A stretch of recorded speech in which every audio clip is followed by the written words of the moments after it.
കുറച്ചു നാളുകളായി നാം വെള്ളാപ്പള്ളി നടേശന്റെ പ്രസ്താവനകൾ പരിശോധിച്ചാൽ നമുക്ക് മനസ്സിലാകുന്നത് കൃത്യമായി തന്നെ ഹിന്ദുക്കൾക്ക് വേണ്ടി സംസാരിക്കുകയാണ് അദ്ദേഹം. ഹിന്ദുക്കൾ ആവശ്യങ്ങൾ ഉന്നയിക്കുന്നു. ഏറ്റവും അവസാനം പറഞ്ഞിരിക്കുന്നത് ക്ഷേത്രത്തിന്റെ വരുമാനം ഈ പാവപ്പെട്ടവർക്ക് അവരുടെ വിശപ്പകറ്റാൻ കൊടുക്കണമെന്നാണ്. അപ്പോൾ അതിലൂടെ ഇപ്പോൾ ഉദ്ദേശിക്കുന്നത് നമുക്കറിയാമല്ലോ. ദേവസ്വം ബോർഡുകളിലൂടെ കിട്ടുന്നത് എന്തായാലും സാധാരണ ഭക്തരിലേക്ക് കിട്ടില്ല. മറിച്ച് അത് ഭക്തരുടെ കയ്യിലാണെങ്കിൽ ഈ വെള്ളാപ്പള്ളി പറഞ്ഞ കാര്യത്തിലേക്ക് കടക്കാൻ കഴിയുമല്ലോ. വിശപ്പകറ്റാൻ കഴിയും. ഓരോ പാവപ്പെട്ടവന്റെ ഹിന്ദുവിന്റെ വിശപ്പകറ്റാൻ അതിലൂടെ കഴിയുമല്ലോ. തീർച്ചയായിട്ടും വെള്ളാപ്പള്ളി പണ്ടും ഇപ്പോഴും അദ്ദേഹം ഒരു ഹിന്ദു നേതാവ് തന്നെയാണ്, കാര്യത്തിൽ സംശയമില്ല. അദ്ദേഹത്തിൻ്റെ പ്രവർത്തനങ്ങളെല്ലാം നമ്മൾ പരിശോധിച്ച് നോക്കിയാൽ അത് ഒരു ഹൈന്ദവ അടിത്തറയിൽ നിന്ന് തന്നെയാണ് അദ്ദേഹം സംസാരിക്കുകയും പ്രവർത്തിക്കുകയും ചെയ്തുകൊണ്ടിരിക്കുന്നത്. ആ കണിച്ചുകുളങ്ങര ക്ഷേത്രത്തിൻ്റെ ട്രസ്റ്റിൻ്റെ ചുമതല അദ്ദേഹത്തിനാണ്, അറിയാമല്ലോ. അവർ വലിയ രീതിയിൽ ഈ പ്രളയം വന്നപ്പോൾ സർക്കാരിനെയും കുട്ടനാടിനെയും സഹായിച്ച ഒരു ക്ഷേത്ര ട്രസ്റ്റാണത്. അതുപോലെ പാവപ്പെട്ടവരുടെ വിശപ്പടക്കാൻ നിരവധി കാര്യങ്ങൾ ചെയ്യുന്ന ഒരു ട്രസ്റ്റും കൂടിയാണ്. വെള്ളാപ്പള്ളിയുടെ ദേവസ്വം ബോർഡിന്റെ അല്ല, അത് ദേവസ്വം ബോർഡിന്റെ അല്ല. നമുക്കറിയാം ദേവസ്വം ബോർഡിന്റെ അല്ലാത്ത എത്ര ക്ഷേത്ര ട്രസ്റ്റുകൾ മാന്യമായി കേരളത്തിൽ പ്രവർത്തിക്കുന്നു. ഉദാഹരണത്തിന് തിരുവനന്തപുരത്ത് ആറ്റുകാൽ ക്ഷേത്ര ട്രസ്റ്റ്, അവരെന്തെല്ലാം ജീവകാരുണ്യ പ്രവർത്തനങ്ങൾ ചെയ്യുന്നുണ്ട്. പല കാര്യം ഇപ്പം നമ്മൾ അതൊന്നും പേരെടുത്ത് പറഞ്ഞ് വിശദമാക്കാനുള്ള സമയമില്ല. അതുപോലെ പല കൊച്ചു കൊച്ചു ക്ഷേത്രങ്ങളുടെയും ട്രസ്റ്റുകൾ, അവരൊക്കെ വലിയ രീതിയിൽ ഈ മാനവ സേവ എന്ന് പറഞ്ഞാൽ അത് മാധവ സേവയാണ്. മാധവ സേവ എന്ന് പറഞ്ഞാൽ അത് മാനവ സേവ. അത് വളരെ അക്ഷരാർത്ഥത്തിൽ നടപ്പാക്കുന്ന പല ക്ഷേത്ര ട്രസ്റ്റുകളെയും നമുക്ക് കാണാൻ കഴിയും. ദേവസ്വം ബോർഡ് അങ്ങനെയാണോ? നമുക്ക് തന്നെ അറിയാം അങ്ങനെയല്ല. ദേവസ്വം ബോർഡിൽ 5000-ഓളം ജീവനക്കാരുണ്ട്. ആ ജീവനക്കാരുടെ വെൽഫെയർ എങ്കിലും അവരുടെ ക്ഷേമമെങ്കിലും വേണ്ട വിധത്തിൽ ദേവസ്വം ബോർഡ് നടപ്പാക്കുന്നുണ്ടോ? വെള്ളാപ്പള്ളി ചോദിക്കുന്ന ചോദ്യം ശരിയാണ്. അതിപ്പോൾ വെള്ളാപ്പള്ളി ആണെങ്കിലും NSSന്റെ ജനറൽ സെക്രട്ടറി സുകുമാരൻ നായരാണെങ്കിലും ഇത്തരം കാര്യങ്ങൾ പറയുമ്പോൾ അത് നമ്മൾ ശ്രദ്ധിക്കണം. അവർ ചൂണ്ടിക്കാണിക്കുന്ന കാര്യങ്ങൾ പലതും ശരിയാണ്. ദേവസ്വം ബോർഡിന് വളരെ നല്ല രീതിയിൽ ക്ഷേത്ര വരുമാനം, ഏതാണ്ട് 1258 ക്ഷേത്രങ്ങളാണ് തിരുവിതാംകൂർ ദേവസ്വം ബോർഡിൻ്റെ കീഴിലുള്ളത്. അതുപോലെ കൊച്ചി ദേവസ്വം ബോർഡിന് അത്രയൊന്നുമില്ല. പിന്നെ ഉള്ളത് മലബാർ ദേവസ്വം ബോർഡാണ്. പിന്നെ ഗുരുവായൂർ പ്രത്യേകം ദേവസ്വമാണ്. ഇവിടെയൊക്കെ മലബാർ ദേവസ്വം വളരെ പരിതാപകരമായ അവസ്ഥയിലാണ്. പക്ഷേ ഗുരുവായൂർ ദേവസ്വം അങ്ങനെയല്ല, കൊച്ചിൻ ദേവസ്വം ബോർഡ് അങ്ങനെയല്ല, തിരുവിതാംകൂർ ദേവസ്വം ബോർഡ് അങ്ങനെയല്ല. ഇവിടെയൊക്കെ നല്ല വരുമാനമുണ്ട്. വലിയ മഹാക്ഷേത്രങ്ങളും ഈ ദേവസ്വം ബോർഡുകളുടെ കീഴിലാണ് നിലകൊള്ളുന്നത്. ആ ക്ഷേത്രങ്ങളുടെ പരിപാലനം ഈ ദേവസ്വം ബോർഡുകൾക്കാണ്. അപ്പോൾ അവിടെ കിട്ടുന്ന വരുമാനം എന്തിന് ആ ക്ഷേത്രത്തിൽ നേരെ ചൊവ്വേ ഒരു അന്നദാനം നടത്താൻ ദേവസ്വം ബോർഡിന് പറ്റുന്നുണ്ടോ? വെള്ളാപ്പള്ളി ചോദിക്കുന്നത് ശരിയല്ലേ? പാവപ്പെട്ടവൻ്റെ വിശപ്പടക്കാൻ എന്താണ് ഇവർ ചെയ്യുന്നത്? ഈ പറയുന്നത് പോലെ ദേവസ്വം ബോർഡുകൾക്ക് കിട്ടുന്ന വരുമാനത്തിൽ നിന്ന് എന്തെല്ലാം ജീവകാരുണ്യ പ്രവർത്തനങ്ങൾ ചെയ്യാം. പാവപ്പെട്ട ഹിന്ദു കുട്ടികൾക്ക്, പട്ടികജാതി വിഭാഗത്തിൽപ്പെട്ട കുട്ടികൾ ഉൾപ്പെടെ ഹിന്ദു കുട്ടികൾക്ക് പഠിക്കാനുള്ള സൗകര്യം ചെയ്യാം. ദേവസ്വം ബോർഡ് 2-3 സ്കൂളും കോളേജും ഒക്കെ നടത്തുന്നുണ്ട്. പക്ഷെ അതുകൊണ്ട് എല്ലാവർക്കും പ്രയോജനമുണ്ടോ? എന്തുകൊണ്ട് പാവപ്പെട്ട കുട്ടികൾക്ക് ഒരു സ്കോളർഷിപ്പ് വയ്ക്കുന്നില്ല? എന്തുകൊണ്ട് പട്ടികജാതി പട്ടികവർഗ വിദ്യാർത്ഥികൾക്ക് വേണ്ടിയിട്ടൊരു സ്കോളർഷിപ്പ് വെക്കുന്നില്ല? അതിൽ പാവപ്പെട്ടവരെ, ഞാൻ പറയുന്ന പട്ടികജാതി പട്ടികവർഗ വിഭാഗത്തിൽ പഠിക്കാൻ കഴിയുന്ന, അതിന് കഴിവുള്ള, സാമ്പത്തികമായി മുന്നിട്ട് നിൽക്കുന്നവരെ നിങ്ങൾ വിട്ടുകളയും, അവരെ മാറ്റി നിർത്തും. പക്ഷെ പാവപ്പെട്ട പുറമ്പോക്കിൽ താമസിക്കുന്ന കൂലിപ്പണിക്കാരൻ്റെ മക്കളുണ്ട്, അച്ഛൻ മരിച്ചുപോയ കുടുംബങ്ങളുണ്ട്. അവിടെയൊക്കെയുള്ള കുട്ടികൾക്ക് ഒരു സ്കോളർഷിപ്പ് കൊടുക്കാൻ എന്താ ദേവസ്വം ബോർഡിന് സാധിക്കില്ലേ? തിരുവിതാംകൂർ ദേവസ്വം ബോർഡ് അതിനൊരു മാതൃക കാണിക്കണ്ടേ? അതല്ലേ വെള്ളാപ്പള്ളി ഇപ്പോൾ പറയുന്നത്. തിരുവനന്തപുരത്ത് നടന്നൊരു ചടങ്ങിലാണ് അദ്ദേഹം ഇത് പറഞ്ഞത്. അത് ദേവസ്വം ബോർഡുകൾ, സത്യത്തിൽ വെള്ളാപ്പള്ളി പറഞ്ഞ മറ്റൊരു കാര്യം കൂടി നമ്മൾ ഇതിനകത്ത് കൂട്ടി വായിക്കണം. ഈ ദേവസ്വത്തിൻ്റെ ഭരണം ശരിക്കും ഭക്തരുടെ കയ്യിലേക്ക് വരണം. അത് ശ്രീജിത്ത് ചോദ്യത്തിൽ ഉന്നയിച്ചതുപോലെ വെള്ളാപ്പള്ളി ആ കാര്യം ഇവിടെ സൂചിപ്പിക്കുന്നുണ്ട്. ക്ഷേത്രം ഭരിക്കേണ്ടത് ഭക്തരാണ്. അതിൻ്റെ ഏറ്റവും നല്ല ഉദാഹരണം അദ്ദേഹം പറയുന്നു, കണിച്ചുകുളങ്ങര ക്ഷേത്രം അങ്ങനെയാണ്. ഞങ്ങൾ ഭക്തരാണ് അവിടെ ഭരിക്കുന്നത്.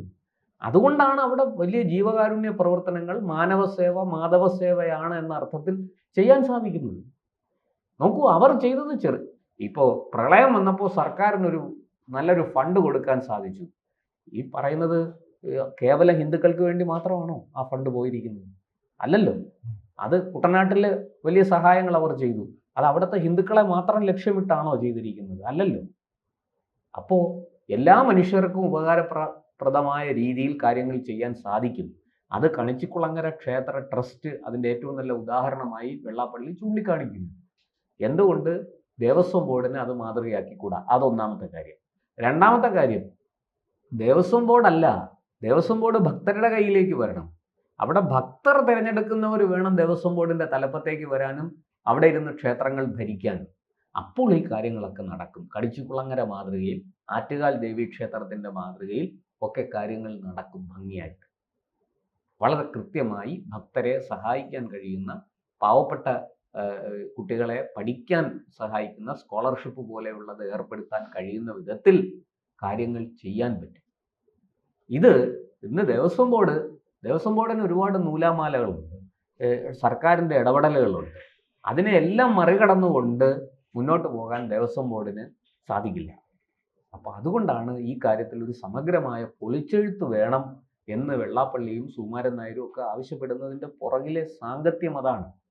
കാരണം അങ്ങനെ ഒരു പൊളിച്ചെഴുത്തുണ്ടായി ദേവസ്വം ബോർഡ് പരിപൂർണമായിട്ടും ഭക്തരുടെ കയ്യിലേക്ക് വരികയും ക്ഷേത്രവിശ്വാസികളുടെ കയ്യിലേക്ക് വരികയും, ഇപ്പോൾ ഹിന്ദുക്കളെല്ലാവരും ക്ഷേത്രവിശ്വാസികളാണെന്ന് നമുക്ക് പറയാൻ പറ്റില്ല. ക്ഷേത്രവിശ്വാസികളല്ലാത്ത ഒരുപാട് പേരുണ്ട്, അല്ലേ? ഇപ്പം നമുക്കറിയാമല്ലോ, യുക്തിവാദികളും കമ്മ്യൂണിസ്റ്റുകാരും ഒക്കെ ആയിട്ട് നടക്കുന്ന ആൾക്കാരിൽ പലരും ക്ഷേത്രവിശ്വാസികളല്ല, ക്ഷേത്രവിശ്വാസത്തെ എതിർക്കുന്നവർ കൂടിയാണ്. അങ്ങനെയുള്ളവരെയൊക്കെ മാറ്റി നിർത്തിക്കൊണ്ട് കൃത്യമായിട്ട് ക്ഷേത്രഭരണം ക്ഷേത്രവിശ്വാസികളായ ഭക്തരുടെ കൈകളിലേക്ക് എത്തണം. അങ്ങനെ എത്തിയാൽ വെള്ളാപ്പള്ളി പറഞ്ഞ എല്ലാ കാര്യങ്ങളും നടക്കും. അവിടെ പാവപ്പെട്ട കുട്ടികൾക്ക് ആനുകൂല്യങ്ങൾ ലഭിക്കും, പഠിക്കാനുള്ള സഹായം ലഭിക്കും, വിശപ്പടക്കാനുള്ള വഴി തെളിയും, അല്ലേ? ഒരുപാട് നല്ല കാര്യങ്ങൾ ചെയ്യാൻ സാധിക്കും. അതിന് സോഷ്യൽ ഓഡിറ്റും ഒക്കെ വെച്ചാൽ മതി. സർക്കാർ ചെയ്യേണ്ടത് അടിയന്തരമായിട്ട് സത്യത്തിൽ ഈ ദേവസ്വം ബോർഡൊക്കെ പിരിച്ചുവിട്ടിട്ട് പുതിയ നിയമനിർമ്മാണം നടത്തി പുതിയ ഒരു ദേവസ്വം ബോർഡിന് രൂപം കൊടുക്കണം. ക്ഷേത്രവിശ്വാസികളും ഭക്തരും കൂടി ചേർന്ന് തിരഞ്ഞെടുക്കുന്ന ഒരു ഭരണസമിതിക്ക് ഭരണം കൈമാറണം ക്ഷേത്രങ്ങൾ. അങ്ങനെ വരുമ്പോൾ ഈ കാര്യങ്ങളിലൊക്കെ വലിയ വ്യത്യാസം വരും.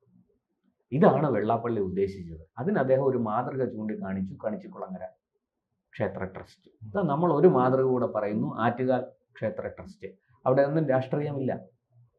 അവർക്ക് എല്ലാ രാഷ്ട്രീയ പാർട്ടിയിലും പെട്ടവർ അതിന്റെ ഭരണം. അല്ല, ഈ കുറച്ച് നാളുകളായി തന്നെ ഈ ദേവസ്വം ബോർഡുകൾ പറയുന്നതാണ്, ഈ ഫണ്ട് ക്ഷേത്രത്തിലൂടെ ലഭിക്കുന്ന വരുമാനം അത് നാം മറ്റു കാര്യങ്ങൾക്ക് വിനിയോഗിക്കുന്നില്ല.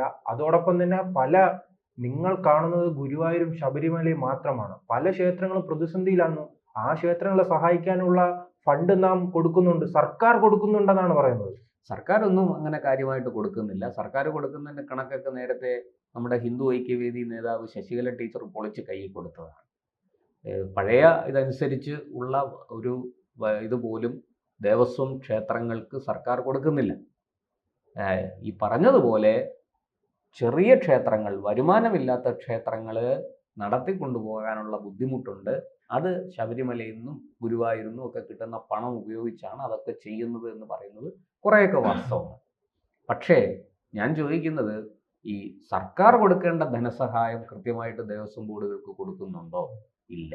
അല്ലെ, ഇതിനേക്കാൾ അങ്ങനെയാണെങ്കിൽ ഇത് ഭക്തജനങ്ങൾക്ക് തന്നെ ആ ക്ഷേത്രങ്ങൾ വിട്ടുകൊടുത്തില്ലേ? നാട്ടിൻ പ്രദേശത്ത് എത്ര ഇതിനേക്കാൾ ഭംഗിയായിട്ട് സ്വകാര്യ ട്രസ്റ്റുകൾ ക്ഷേത്രങ്ങൾ നടത്തുന്നു.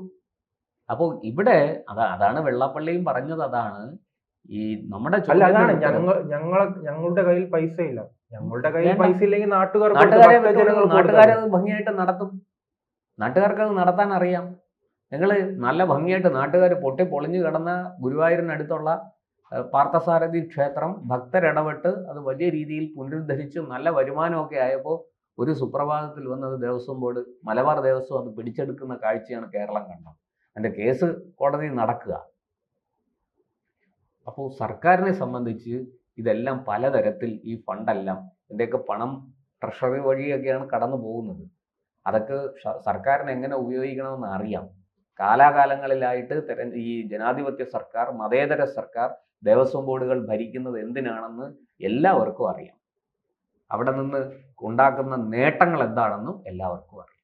ഇനിയെങ്കിലും അതൊക്കെ അവസാനിപ്പിച്ച് വെള്ളാപ്പള്ളി പറഞ്ഞതുപോലെ ക്ഷേത്രഭരണം ക്ഷേത്രവിശ്വാസികളുടെയും ഭക്തരുടെയും കൈകളിലേക്ക് വന്നാൽ അത് ക്ഷേത്ര ചൈതന്യവും വർദ്ധിക്കും, നാട്ടിൽ നന്മയും ഉണ്ടാകും, പാവപ്പെട്ടവൻ്റെ വിശപ്പടക്കാനും അവൻ്റെ ജീവസന്ധാരണത്തിന് വേണ്ടുന്ന കാര്യങ്ങൾ ലഭിക്കാനും അത് ഇടയാക്കും.